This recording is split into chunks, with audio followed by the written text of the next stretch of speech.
Dobré dopoledne, dámy a pánové. Rád bych vás přivítal na dnešním webináři zaměřeným na ocelové konstrukce v softwaru Tekla Structures. Teď se dívám, že tady máme drobnou chybu v textu, takže jste dobře. Budeme se zabývat ocelovými konstrukcemi, ne monolitickými. A tím úvodem vás budu provázet já, moje jméno je David Neužil. A potom tou praktickou částí a ukázkou v tom samotném softwaru vás provede můj kolega Honza Matuš. Co nás teda dneska čeká? Čeká nás pro ty z vás, kteří neznají nás jako Construsoft, tak nás čeká představení té společnosti velice krátce, abyste věděli, kdo jsme, co děláme. A pak už se podíváme na tu samotnou ukázku Tekly, kde si ukážeme základní modelování těch prvků. Vytvoříme si takovou jednoduchou ocelovou konstrukci. Ukážeme si přípoje, ukážeme si, jak se pracuje s výkresovou dokumentací a potom v závěru jenom takové nastínění práce s Trimble Connectem a s daty, které můžeme v rámci BIM projektování vlastně používat. Na konci toho webináře bude prostor na vaše dotazy, to znamená v průběhu se můžete ptát. Měli byste vidět před sebou takovéhle okno a v pravé části potom můžete pokládat své dotazy. Jak už jsem avizoval, velice krátce o nás jako o Construsoftu. Jsme jedním z největších partnerů firmy Trimble a máme pobočky ve 30 zemích světa. S tím, že u nás vlastně zastupujeme oblast nebo pokrýváme oblast Česko a Slovensko. Naše kanceláře jsou v Přerově a naší hlavní činností jsou tedy dva softwary Tekla Structures a Trimble Connect, s tím, že pro oba z těch softwarů vlastně zajišťujeme to stejné, to znamená distribuci, implementaci do firem, školení, technickou podporu, lokalizaci a vlastně všechno, co se těchto programů týká. Zároveň jednou z našich hlavních činností, krom toho, co jsem vyjmenoval, je také doprogramování různých aplikací a maker, ať už pro ten Trimble Connect, anebo pro Tekla Structures. Takže máme i tým programátorů, který přímo v Přerově pracuje na tom, abychom ten software obohacovali, vylepšovali. Pokud budete mít zájem, můžete se podívat i na naše další webináře. Máme webináře zaměřené na Tekla Structures, které se týkají monolitických, ocelových i prefabrikovaných konstrukcí. Ty se budou konat zase v příštím týdnu, stejně tak jako máme naplánovány další webináry pro představení toho Trimble Connectu samotného, takže pokud máte zájem se dozvědět něco více o dalších webinárech, načerpat nějaké informace navíc, tak se určitě můžete přihlásit nebo respektive zaregistrovat na našich stránkách. A teď už mi nezbývá nic jiného, než předat slovo kolegovi, který vám představí ten samotný software Tekla Structures pro ocelové konstrukce. Takže Honzo, máš slovo. Takže dobré dopoledne, zdravím všechny zúčastněné. Davide, děkuji za uvedení. Jak již bylo řečeno nebo zmiňováno, tak v rámci dnešního webináře se zaměříme na základní, takovou dá se říct jednoduchou ocelovou konstrukci. To znamená, seznámíme se s modelovým prostředím, se základními přípoji, práci s makry, vytvoříme si model a vlastně na základě toho modelu potom budeme vytvářet výkresovou dokumentaci. Takže já jdu rovnou na věc, tím pádem, co můžete momentálně vidět, tak je vlastně základní půdorysná rovina toho programu, respektive softwaru, Tekla Structures a vlevo nahoře já si momentálně volím v panelu na nástroji vlastně sloup a budeme modelovat základní rám naší konstrukce, který vlastně bude zestávat ze 3 sloupů. A si potom položíme nosník. Takže umísťuji první 2 sloupy. vpravo vlastně v nástrojové liště můžete vidět vlastně po rozkliknutí toho dílce se mi zobrazují veškeré informace, to znamená, jde o sloup, jde o profil HA300. Já ty profily samozřejmě si můžu změnit. Máme tu vlastně knihovnu, ve kterém si můžu vybrat libovolný profil. Dále tu máme materiál, třídu, ve které momentálně jsem, třída 4. Pokud zvolím jinou třídu, tak dojde vlastně k patřičné barevné prezentaci. To nám vlastně slouží k tomu, abychom potom, když máme model větší rozlohy, tak abychom se v něm mohli lépe orientovat a z té funkční stránky vlastně, abychom pak mohli filtrovat mezi jednotlivými dílci a prvky. Takže já to dávám zpátky na třídu 4. Vidíte tady momentálně dva nosníky. Mají délku 5 metrů. Pro moji vlastně celou konstrukci, kterou mám v plánu, tak já si ty nosníky trochu prodloužím. To můžu udělat buď to za pomocí vlastně přímé manipulace, což vidíte právě zde. Jednoduše chytnu šipku, sloup si vytáhnu. V případě druhého sloupu vlastně, buď se tam trfím, tak můžu zadat hodnotu numericky, v mém případě chci 7,5 metru. Samozřejmě z prvky lze otáčet kolem jejich referenční osy, takže doleva doprava, jak právě provádím, anebo o 90 stupňů. Na tyto dva sloupy já si položím nosník. Ten nosník, vlastně modeláž toho nosníku je rozdělená v tom, že ho určuji dvoumi body. Já tedy pokládám nosník na tyto dva sloupy. Ještě si ho protáhnu na 14 metrů. A nyní se dostáváme k prvnímu přípoji, který si zde vytvoříme. Bude se jednat o jednoduchou čelní desku.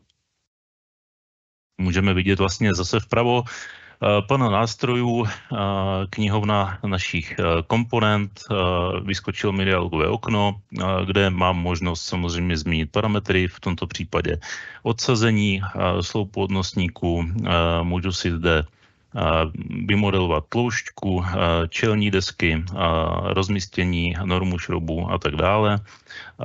Pro tento náš případ mě postačí vlastně tato klasická standardní čelní deska. A co se týká, vrátím se zpět, a vlastně na ten první sloup použijeme náběh.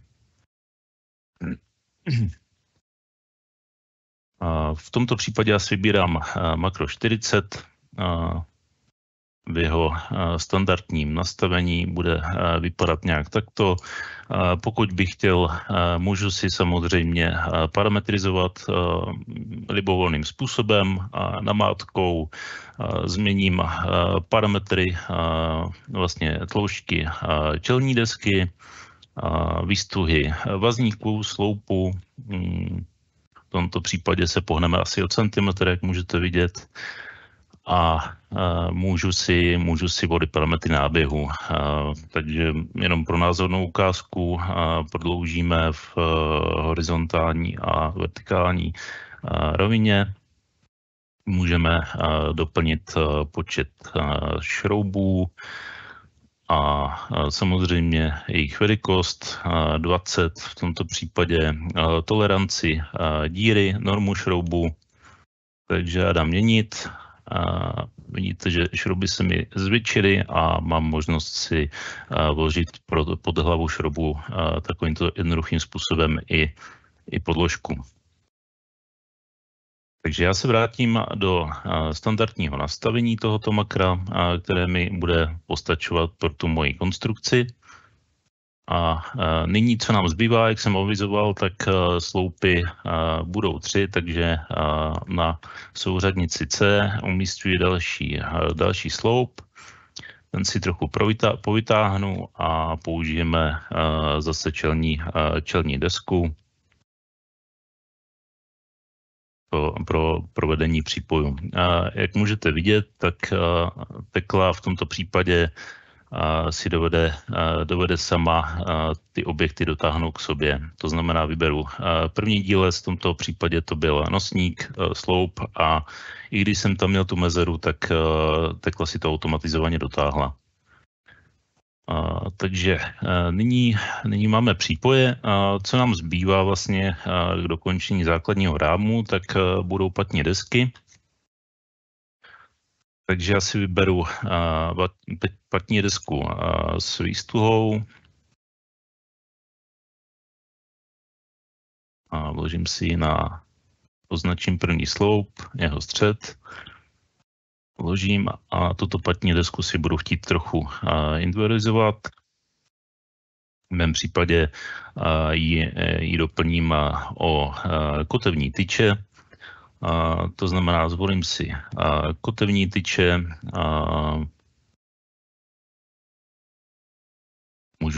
můžu si nadefinovat zakřivení. Jak vidíte, mám tu vlastně jednotlivé poloměry A, B, nebo respektive poloměr A, velikost nebo vzdálenost B, takže to všechno lze dodefinovat. Já si dám ještě profil tyče, který bude M20 například a doladíme si to inektážní maltou a následná patní deska bude vypadat nějak takto. To moje nastavení se mi momentálně uložilo a já jsem schopen zase dvojklikem, potvrzením, vybráním sloupu a středu si ho aplikovat vlastně tu samou komponentu i na další sloup. Co se týká prostředního sloupu, tak ať máme trochu nějakou změnu, tak si tam vložím patní desku s označením 1042. To znamená jednoduchá patní deska, to pro ní mám svoje nastavení, to si načtu, označím sloup, vložím a vidíme, že tady je rozdíl tady ten, že nemáme inektážní maltu a použili jsme šrouby s chemickou kotvou. Tak za mě asi takto základní rám by mohl splňovat naše požadavky pro konstrukci a já si jednoduchou úpravou nebo nástrojem kopírování si ty rámy rozkopíruji na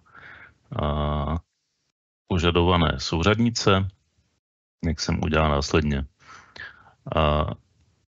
Nyní budu chtít vložit na vlastně tyto zadní sloupy jakési paždíky, které by mohly třeba sloužit pro připojení další konstrukce.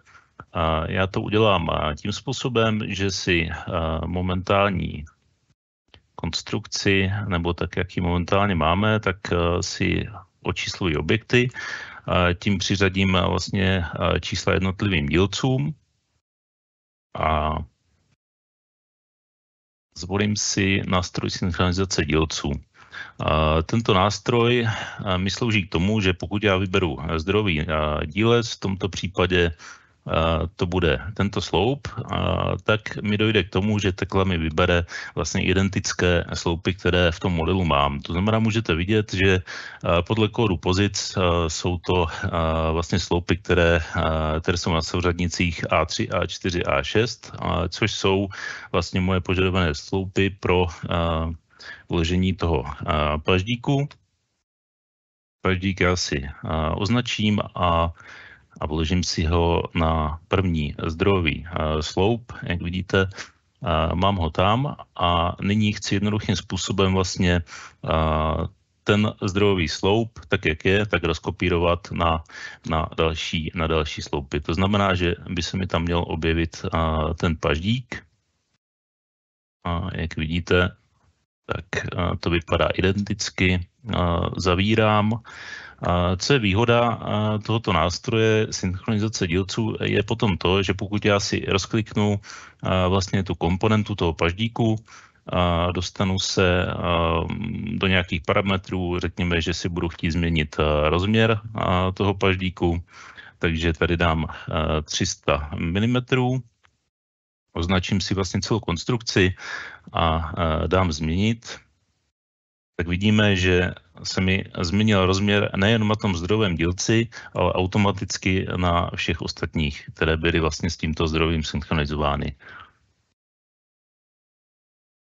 Takže v tento moment si myslím, že můžeme postoupit a podívat se na další makro. To bude stužení, které si uděláme vlastně na obvodových stěnách té naší konstrukce.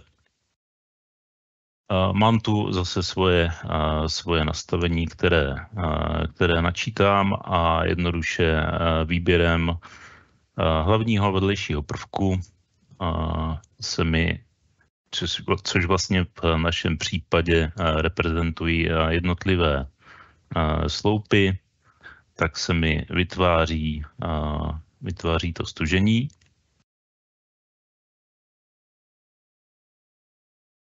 To znamená, takovýmto způsobem jsme udělali stužení vlastně obvodu té konstrukce. Já si překreslím pohled, tak nyní to máme trochu čistší a můžeme si ukázat, co lze například s tímto makrem dělat.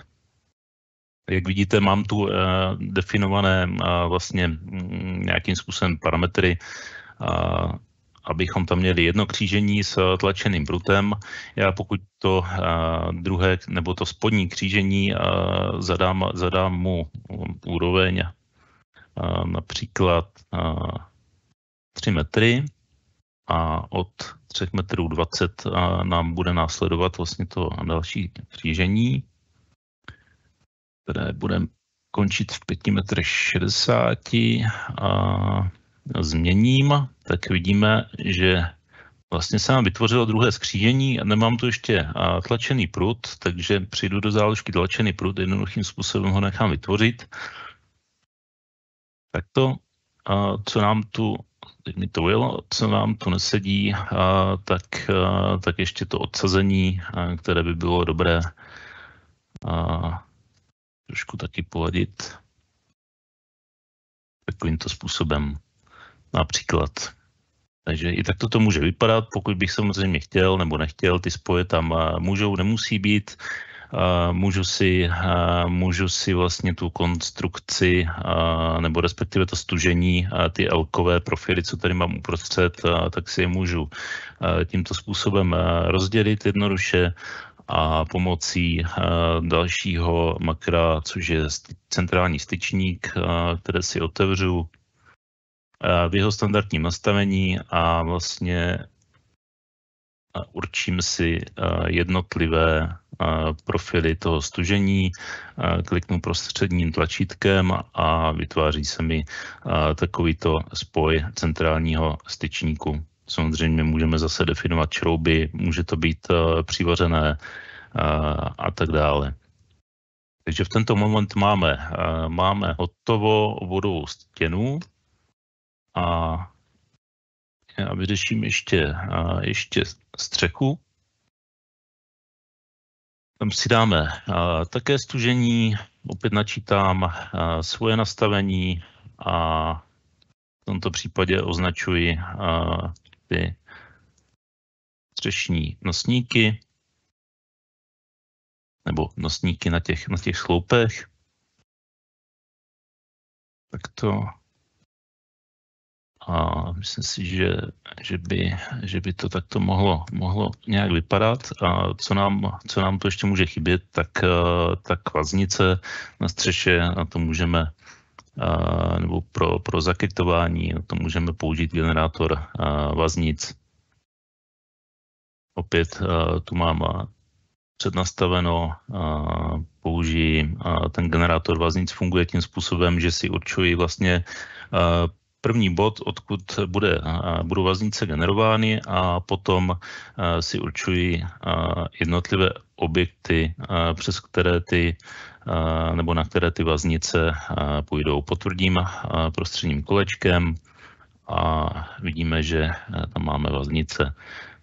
Co se týká těch vaznic, tak můžeme nahlédnout ještě do toho makra a můžeme tu měnit odsazení jednotlivá, můžeme tu měnit jednotlivé profily těch vaznic a můžeme si ukázat například jenom změnu natočení, což provádím zde.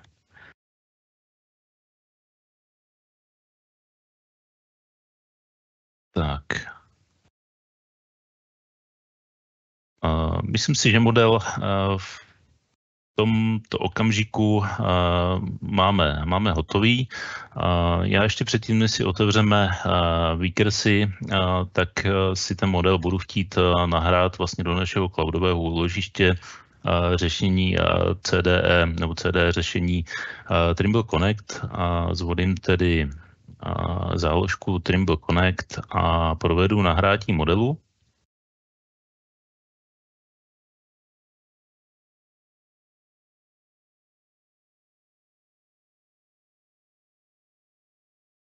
Tak, model by měl být nahrát a měl být nahrán a my si ho budeme moci posléze otevřít v klasickém webovém prohlížeči. Vidíte, že tu mám složku s mým modelem, který se jmenuje ocelová konstrukce. Já si ho nechám zatím tady v záložce nebo v liště panelu otevírat a my se můžeme podívat na výrobní dokumentaci. To znamená, měli bychom si provést číslování toho našeho modelu. Zkontrolujeme nastavení a provedeme číslování.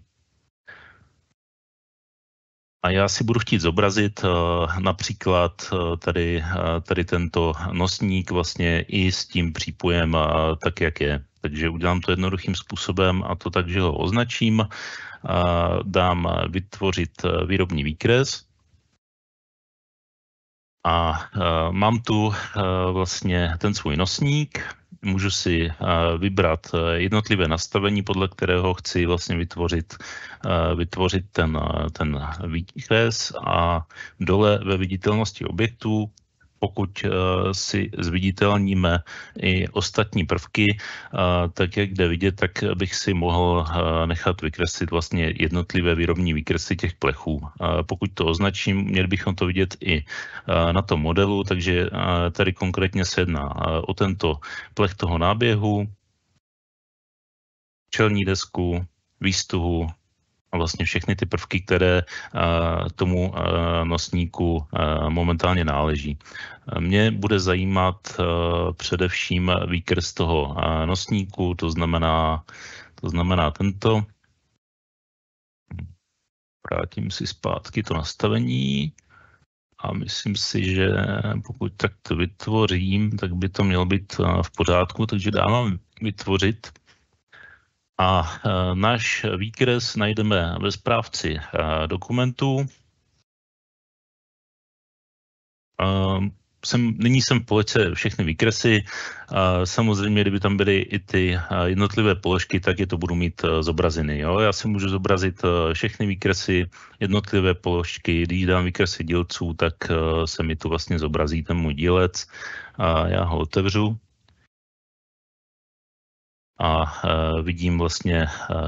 vidím dva pohledy. Jeden je čelní, druhý pohled je zhora.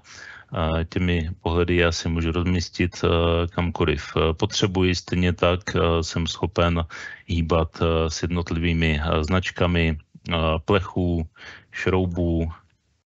Můžu tam mít zakreslené i svary, nebo podle nastavení vlastně jednotlivých výkresů si můžu zadefinovat, že bych chtěl vidět i řez toho nosníku. Takže v tomto případě vlastně vidíme dva pohledy našeho nosníku. Máme tu sumarizaci položek dílce, kde zase vidíme jednotlivé položky a jejich materiál, počet, rozměry, hmotnost. a razítko. Samozřejmě kóty jsou asociativní, můžu si s nimi taky tímto způsobem hýbat, hrát.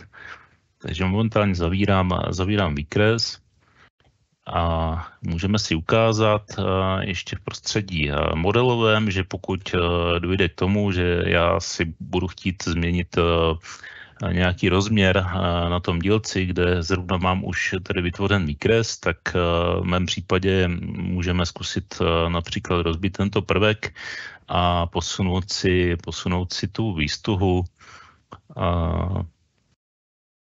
o pár centimetrů doprava.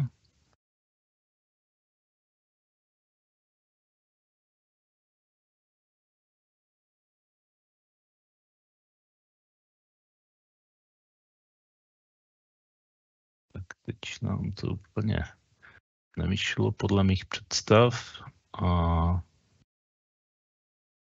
zkusím to tedy ještě jednou, chytnu, posunu. Nyní tam máme, svary necháme tak, jak jsou, bude to jenom názorná ukázka, takže jdu zpátky do správce výkresu, jdu zpátky do mého výkresu a podívám se, co se tam vlastně stalo.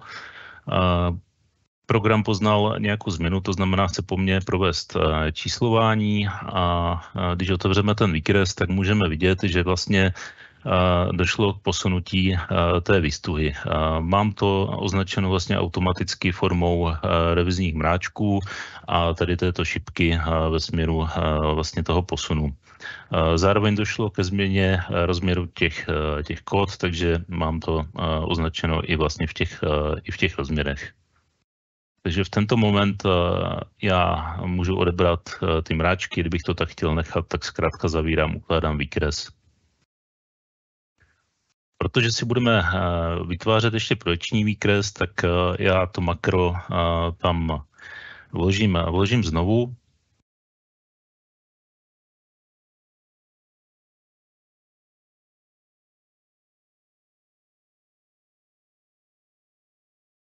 Aby se na to dalo zčela koukat a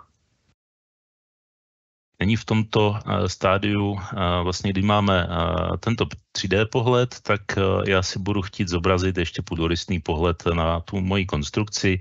Udělám to tím způsobem, že opět otvírám tady nahoře pána nástrojů, zvolím si nový pohled, záleží, jaký chci, můžu, samozřejmě těch možností je tu víc, můžu ho určit pomocí bodů nebo si zkrátka určím základní pohled. V mém případě bude stačit tento základní pohled v rovině XY, ten já si vytvořím. Zkrátkou CTRL-P si otevřu půdorysný pohled a tyto dva pohledy si můžu dát například vertikálně do oken vedle sebe. Řekněme tedy, že tyto dva pohledy si budu chtít zobrazit na projekčním výkresu, takže v kolonce výkresy provedu, tady to máme, vytvořit projekční výkres. Po stisknutí toho tlačítka tu mám vlastně ty svoje dva pohledy, vpravo ten 3D pohled a vlevo půdorysný. A já můžu vlastně vytvářet jeden jednotlivý výkres pro každý pohled zvlášť, anebo v mém případě si vyberu oba dva pohledy a vložím je do svého výkresu. Načtu si svoje nastavení výkresu a chci otevřít výkres vlastně po vytvoření.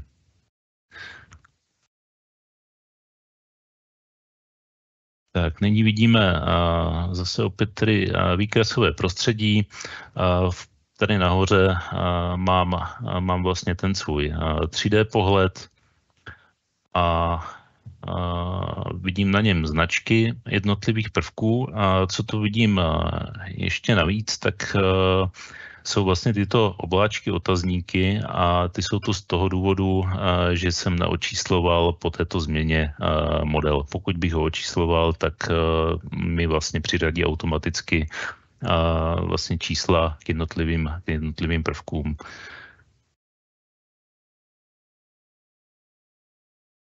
Takže já si ten 3D pohled vložím tady doprava na kraj a můžeme se podívat na ten půdorysný pohled. Ten je opět označkovaný a my si budeme chtít z toho půdorysného pohledu vytvořit řez.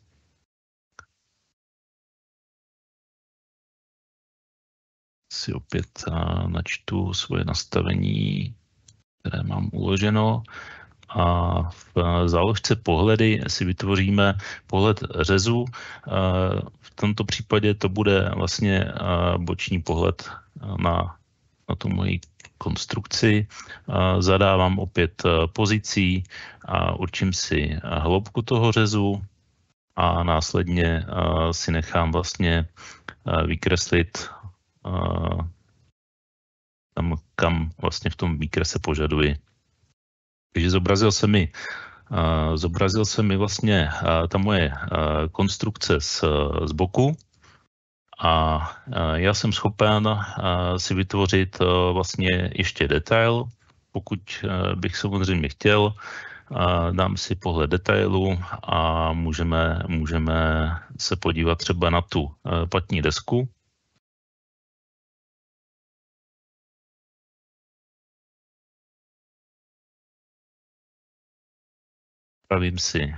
Upravím si pohled pro detail, změním a máme tu detail patní desky. Zase tak, jak ho máme nastaven ten pohled, tak se nám to zobrazí. To znamená, pokud chceme zobrazovat značky prvků, dílců, jednotlivých spojů, svarů, tak to tam můžeme mít. Všechno jen o nastavení pohledu. Já si s ním můžu tímto způsobem ještě i v tom výkresovém prostředí hýbat, můžu si ho, pokud mě tam něco ještě zajímá víc, v tomto případě asi ne, ale můžu si ho vlastně rozšířit nebo omezit. To samé bych mohl vlastně provést i třeba, můžeme si ještě ukázat tady tento detail.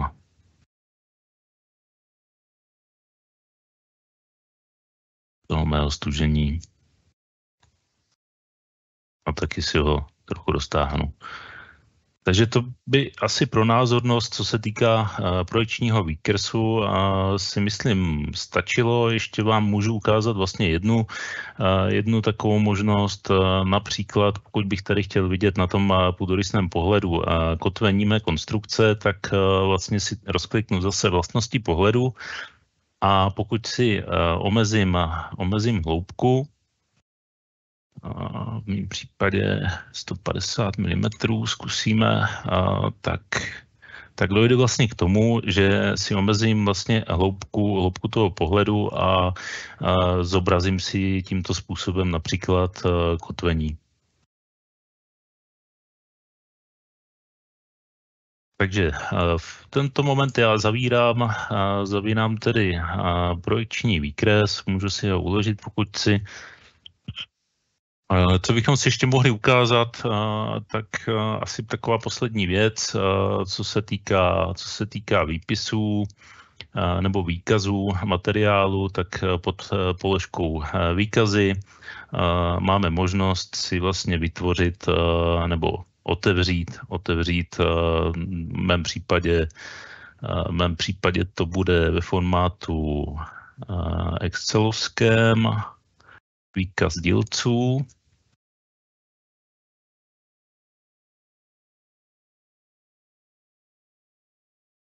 A vidíme, že se nám otevřela vlastně excelovská tabulka, ve kterém máme jednotlivé dílce, vlastně jejich označení, název, o které dílce se jedná, profil, plochu a jejich hmotnosti. Tak v tento moment si myslím, že bychom mohli se podívat, jakým způsobem se nám vykreslil ten náš model do toho cloudového úložiště Trimble Connect, takže přepínám se vlastně do toho webového prohlížeče a můžu vlastně vidět, že ten model, který jsem si vytvořil vlastně v té tekle, tak identicky máme načtený na našem cloudu Trimble Connect.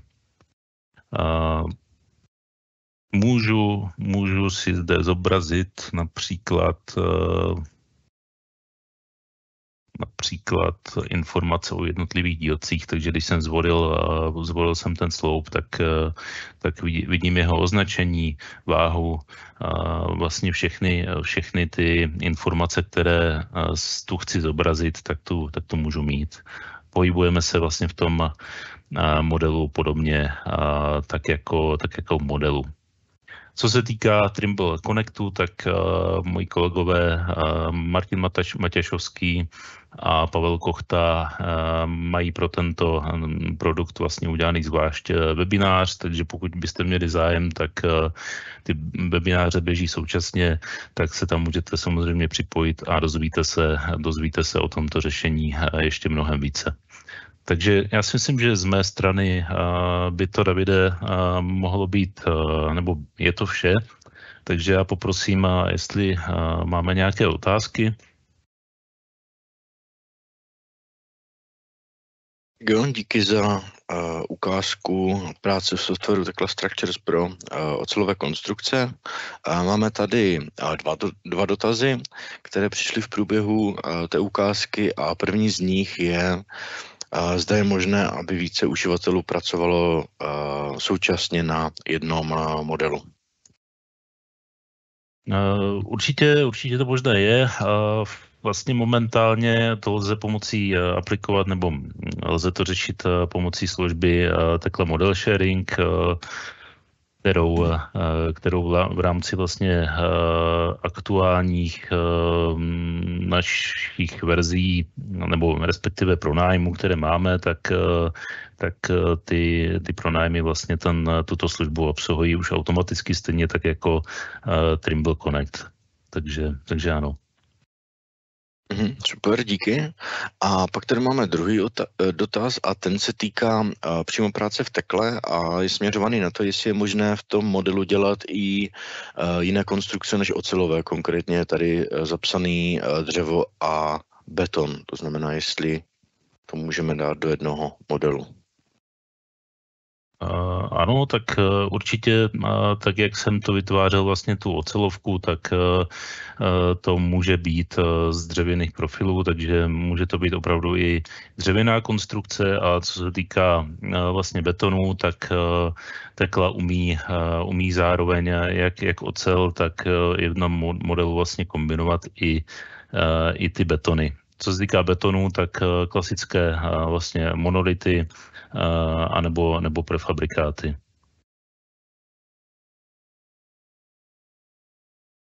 Dobře, díky. Ono to šlo vidět už na začátku v té prezentaci, že se zaměřujeme i na další materiály, ale je tam ta informace, že to můžeme dát do jednoho modelu.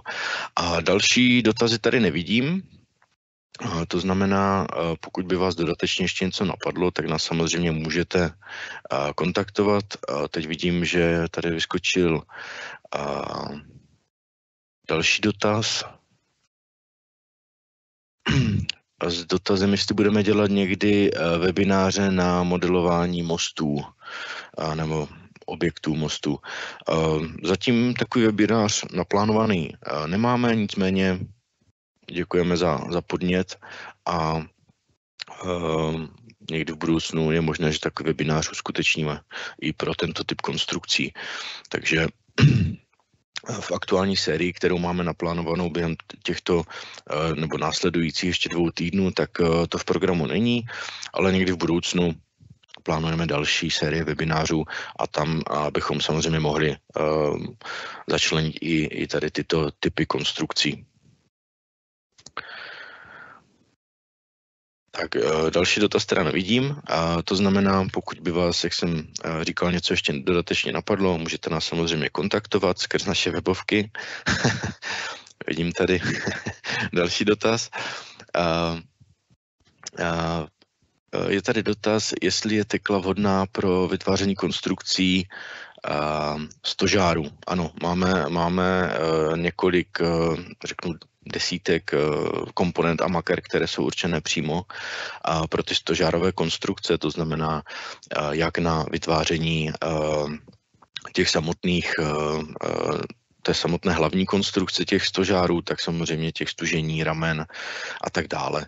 Takže určitě je možné a několik našich zákazníků ty stožárové konstrukce v tom softwaru už vytváří, takže je možné tady tento typ konstrukcí dělat. Máme tady ještě jeden dotaz. Jestli je model propojený se statickým výpočtem. Je možné v Tekle vytvářet vlastně analytický model, to znamená na základě toho konstrukčního modelu můžeme vytvořit model analytický, který potom následně můžeme poslat do výpočetního softwaru. Buď je tam možnost přímé výměny, což v tom našem československém prostředí jsou primárně softwary SCI a Dlubal, anebo pokud používáte nějaký jiný software, Axis, SAP a podobně, tak ta výměna se potom dělá pomocí importu, exportu souborů. Takže, ale můžeme ty data, které vlastně jednou vymodelujete v Tekle, převést na analytický model, to znamená prutový, pokud se bavíme o té ocelové konstrukci, kde si můžeme zadefinovat různé vazby mezi těmi prvky, podepření a tak dále. A ty potom můžeme poslat do toho výpočetního modelu, kde už dojde jenom k tomu, nebo v uvozovkách jenom k tomu zatížení a posouzení. Eventuálně ty změny, které tam zapracujeme v rámci toho výpočetního softwaru, tak můžeme poslat zpátky do Tekly. A pak je tady dotaz pro Honzu ještě, jestli můžeme používat klávesové zkratky pro jednotlivé příkazy, to znamená ovládání té Tekly, jestli nám dovoluje pracovat s klávesovými zkratkami. Tak si myslím, že to je asi jasné, můžeme a samozřejmě čím víc těch klávesových zkratek známe, tak tím jsme rychlejší a efektivnější, takže je to na snadě.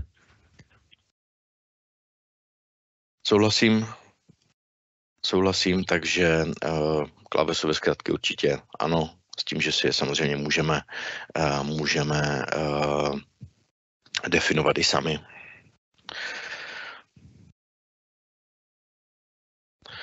Tak dívám se, jestli náhodou tady nevyskočí ještě nějaký další dotaz, ale žádný další tady nevidím, takže pokud ještě v posledních pár vteřinách, což už se stalo asi 4krát, nenaskočí ještě nějaký dotaz, tak já vám poděkuju za pozornost a budeme se těšit na viděnou zase u dalších našich webinářů, pokud budete mít zájem se podívat i na další webináře, které pro vás připravujeme. Ať se vám daří, mějte se, nashledanou. Jo, mějte se hezký pátek, nashledanou.